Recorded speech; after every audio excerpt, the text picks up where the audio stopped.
খুব সহজে আপনি বুঝবেন আপনার ইউআরএল বা আপনার ওয়েবসাইটের কোনো একটা পেজ ইন্ডেক্স করা আছে কিনা। এই জন্য সর্বপ্রথম আপনি আপনার সার্চ বক্সে আসবেন, এসে জাস্ট টাইপ করবেন SITE সাইট দেন কলন।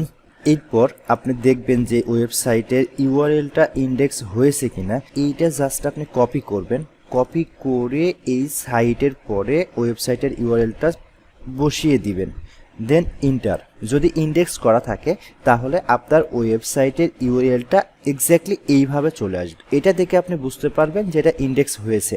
আর যদি ইন্ডেক্স না হয় সেটা কীভাবে বুঝবেন, সেটা দেখার জন্য একইভাবে যে ইউআরএলটা আপনি চেক করবেন, ইউআরএলটা কপি করবেন, কপি করে একইভাবে যেখানে সাইট কোলনের পরে ইউআরএলটা দিয়েছিলেন সেখানে সাইট কোলন দিয়ে আপনার টার্গেটেড ইউআরএলটা সাবমিট করবেন, দেন ইন্টার।